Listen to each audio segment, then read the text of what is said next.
pessoal, tudo bom? Hoje eu vou falar um pouquinho sobre Frankenstein. Vocês conhecem o romance Frankenstein de Mary Shelley? Vou falar um pouquinho sobre esse romance e depois vou falar o porquê que ele tem a ver com o assunto aqui, né? Bom, Frankenstein é um romance de terror gótico. Ele foi escrito lá no início de 1823, né? 1824, bem no auge daquele movimento romântico dos escritores e dos autores britânicos, né? Ele foi escrito por uma menina, exatamente, Frankenstein, aquela história de horror, foi escrita por uma menina de 19 anos chamada Mary Shelley. Ou seja, ela tinha 19 anos quando ela escreveu Frankenstein, né, que foi considerada então a primeira obra de ficção científica da história, mas é um romance de terror, né? Para quem não conhece e não gosta de literatura, deixa eu explicar um pouquinho. Aquelas mesmas cabeças, né, do romantismo que diziam as coisas mais lindas, os poemas mais brilhantes, né, as coisas mais amorosas, bonitas, né, as declarações de amor, essas mesmas cabeças escreveram depois as histórias de terror mais, né, terríveis possíveis, né? Então, numa competição com Lord Byron, que também foi outro autor inglês do período, Mary Shelley escreveu Frankenstein, e a competição era para quem estava escrevendo a história que desse mais medo, a história de terror mais forte possível, né? Bom, o nosso assunto aqui não é literatura, eu só fiz essa introdução para as pessoas entenderem por que Frankenstein, né? Frankenstein é aquela história do médico que é megalomaníaco, né? O Dr. Victor Frankenstein. Ele quer fazer-se passar pelo papel de Deus e ele quer dar vida a um ser humano, ele quer criar vida. Então ele se julga no poder, que ele tem o poder de Deus, que ele tem a capacidade de Deus e ele quer criar uma vida. Então, a partir de pedaços de cadáveres, ele constrói um novo ser humano, né? E nessa história, para quem não leu, o cérebro, ele pega o cérebro de um criminoso, sem querer o seu assistente, ao roubar o cérebro da Universidade de Genebra ali. O romance se passa em Genebra, na Suíça. Existiam os cientistas da universidade estavam estudando dois cérebros, o cérebro de uma pessoa comum e o cérebro de um criminoso. Então o assistente de Frankenstein, né, do Dr. Victor, quando ele vai roubar o cérebro, ele deixa cair, quebra o vidro que tem o cérebro do cidadão comum, então ele pega o cérebro de um criminoso, mas não avisa o cientista que coloca o cérebro nessa criatura. Bom, o fato é que é o seguinte, né? O Frankenstein virou um monstro que passou a lutar contra o próprio criador que brincava de Deus, o Dr. Victor Frankenstein. E eu fiz toda essa alusão aqui para dizer que as redes sociais e a internet são o Frankenstein dos dominadores globais e da New World Order, né? E por que eu digo que são o Frankenstein, né? Porque apesar dos militares lá no início dos anos 90 terem disponibilizado o World Wide Web para todo o mundo, né? A internet foi uma invenção dos militares, nunca se esqueçam disso, né? Ela nasceu dentro do Pentágono naquele período de Guerra Fria, e foi repassada à humanidade ali quando os militares ocidentais perceberam que a dominação viria e a sociedade não teria uma válvula de escape, então ela foi cedida, a internet foi cedida, a rede mundial foi cedida à humanidade então, que pouco a pouco foi usando a rede como maneira de comunicação. Hoje ela é uma maneira de comunicação, né, uma rede de comunicação mais poderosa até do que a própria mídia tradicional, né? Porque na mídia a pauta é sempre fria, ele não está lá online real time.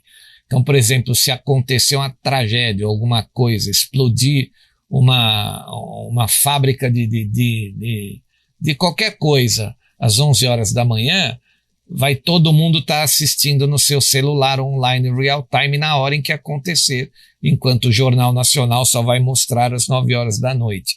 Então a mídia tradicional ela virou uma mídia de pauta fria. Então o que aconteceu? Os globalistas eles foram perdendo a oportunidade de dominar a humanidade porque a mídia deles passou a ser obsoleta, não é? Então eles vieram para cooptar a nossa mídia. As redes, a internet, eles vieram para cima para cooptar a nossa rede. Por quê? Porque a nossa rede, né, a internet, eles planejavam também dominar a humanidade por dentro da internet. Eles usaram a arma que o Pentágono criou de comunicação para tentar favorecer a eles próprios.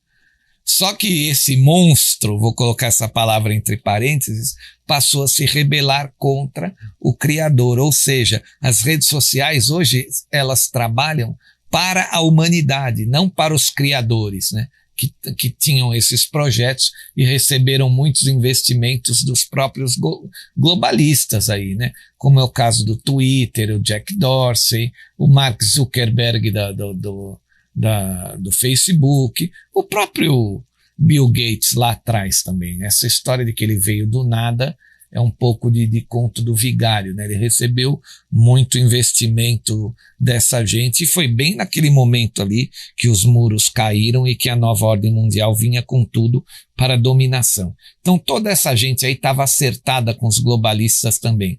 Só que nós, né, o povo aqui, né, ele se levantou, ele quebrou a espiral do silêncio dentro das redes sociais, né? Então as redes sociais, elas são o monstro de Frankenstein dos globalistas. Até por conta deles terem uma personalidade muito parecida com o Dr. Victor Frankenstein, né? Porque o que eles querem? Brincar de Deus, né? Eles querem controlar tudo, eles querem brincar de Deus. Não chegaram ao ponto de querer criar a vida, né? Criar o ser humano, mas ao contrário, eles acham que eles têm o poder de controlar a vida. Então eles planejam, né? Isso está escrito lá nas pedras da Geórgia, né? Eles planejam uma sociedade só com 500 milhões de humanos no planeta, eles têm dezenas na agenda, né? Eles têm dezenas de fatos na sua agenda que vai acabar prejudicando a humanidade, colocando a humanidade, né? E o exemplo vocês estão vendo aí esse ano de 2020.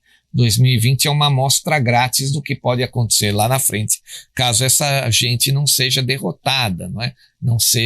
Não tenha sua espinha dorsal quebrada para perderem o poder de dominar todos, né? Todo o planeta, toda a humanidade. Então eu fiz essa comparação aqui porque efetivamente a história de Mary Shelley ela não é obsoleta. É a história daquele poder que se julga Deus e que a própria criação se volta contra ele mesmo. Então nós e as redes sociais, nós tomamos o poder, nós somos como o monstro do Victor Frankenstein, que ele resolveu dirigir a situação, e ele se voltou contra o vilarejo ali e contra o próprio criador, né? Então é isso, nós aqui, as redes sociais, nós somos o monstro de Frankenstein dos dominadores globais, né? É bem estranho fazer essa comparação, acho que eu não vi ainda alguém que tenha feito essa comparação aqui nas próprias redes, mas é bem isso mesmo, eles perderam o controle da situação. Então hoje você vê eles aí desesperados, tentando podar as notícias, chamando tudo de teoria de conspiração, chamando tudo de fake news, não é? Tentando botar o pé na frente de todo mundo. É isso. Eles estão tendo que administrar o monstro que hoje se voltou contra eles. É isso aí, muito obrigado a todos. Eu peço sempre que compartilhem, né, os áudios. Valeu! Oi pessoal, Marcelo aqui novamente. Você que é eleitor no Rio de Janeiro, eu quero lhe sugerir para 15 de novembro o melhor candidato a vereador para a cidade do Rio de Janeiro. Ele é do PRTB do General Mourão, é amigo do General Mourão, meu amigo e filho do Coronel Fontinelli. É o homem mais confiável e tem os valores que o Rio de Janeiro precisa para um vereador. Eu tenho certeza que você, carioca, votando no Felipe Fontinelli 28728, não vai se arrepender. O Felipe é o melhor para o Rio de Janeiro. Muito obrigado.